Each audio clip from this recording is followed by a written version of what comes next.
আমার অফিসে যেতে একদমই ভালো লাগে না, কারণ অফিসে একটা শয়তান আছে যে আমাকে সুযোগ পেলেই কষ্ট দেয়। তারপরেও আমাকে স্যালারির জন্য অফিসে যেতেই হয়। ইচ্ছা হয় ঠিক এইভাবে ওর নাক বরাবর ঘুষি মারি। লিফটের আবার কি হলো? লাইট অফ হয়ে গেল কেন? আরে এটা কি হচ্ছে? আমি তো কিছু দেখতে পাচ্ছি না। আউ! এইরকম পার্টিতে আসতে হলে যোগ্যতা লাগে, যেটা তোমার মতো মেয়ের নেই। ছাড়ো, লাগছে আমার খুব। এই শয়তানটা সবসময় আমাকে কষ্ট দেওয়ার চিন্তায় থাকে। মেকআপ করছো? চলো তোমাকে আরেকটু সুন্দর করে মেকআপ করে দেই। প্রজেক্টটা এখনো কমপ্লিট হয়নি, কাজ ঠিকঠাক মতো করো না কেন? ও আমাকে ছেড়ে দেয় আর আমি হাতে অনেক ব্যথা পাই। তখনই আমার বয়ফ্রেন্ডকে আসতে দেখতে পাই আর আমার সাহস বেড়ে যায়।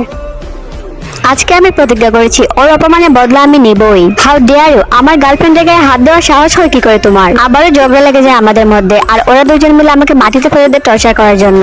আমাকে মারতে এসেছিলে, এখন কি হবে তোমার বেবি? কে তোমাকে বাঁচাবে? ছাড়ো, আমার হাতে লাগছে। রুহান, রুহান! ঠিক তখনই কাউকে আসতে দেখি আমরা। বন্ধুরা, ভিডিওটি ভালো লাগলে লাইক ও সাবস্ক্রাইব করো, আর পার্ট 2 দেখতে কমেন্টে পার্ট 2 লিখো।